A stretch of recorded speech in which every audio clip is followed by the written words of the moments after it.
अच्छा, एक बात आपने देखी होगी, बाण को चलते तो देखा होगा।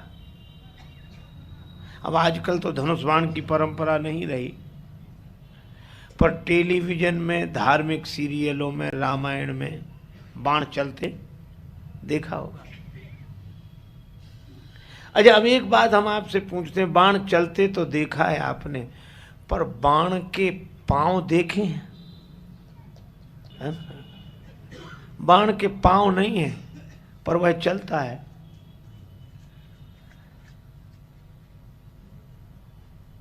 बिना पांव के चलता है, बिनु पग चलाई। बाण बिना पांव के चलता है।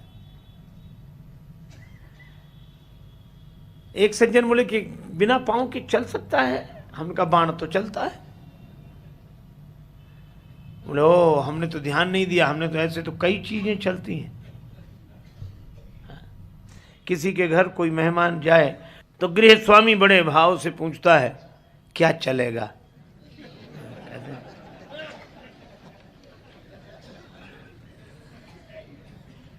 चाय चलेगी कि दूध चलेगा, ठंडा चलेगा कि गर्म चलेगा?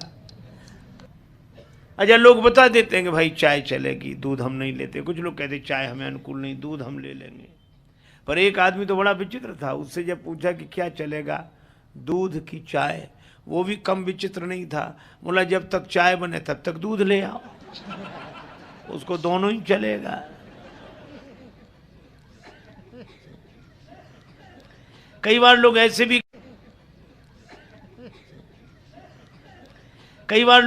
कहते हैं कि अभी क्या हो रहा है? बोले अभी तो नाश्ता चल रहा है, भोजन चल रहा है। तो भोजन के भी पांव नहीं होते, नाश्ते के भी पांव नहीं होते, दूध और चाय के भी पांव नहीं होते, पर ये भी चलते हैं। पर एक बात है, जिन जिन के पांव नहीं होते वे किसी न किसी के हाथ से चलते हैं। चाय चलेगी तो किसी के हाथ से। इसी तरह बाण के पांव तो नहीं है। हनुमान जी से किसी ने कहा आप राम जी के बाण बन गए। हाँ, तो आपके चरण तो हैं नहीं, फिर कैसे चल रहे हो? हनुमान जी ने कहा कि हम चल तो रहे हैं, पर हमारे चरण नहीं है, पर हम ऐसे समझ लो कि बिना साधन के गति हो रही है, बिना साधन के गति हो रही है। कहा क्यों हो रही है? हनुमान जी ने कहा कि हम बाण हैं, और बाण की गति चरण के आधार पर नहीं होती। बाण की गति तो जो उस बाण का मालिक है उसके हाथ में होती है।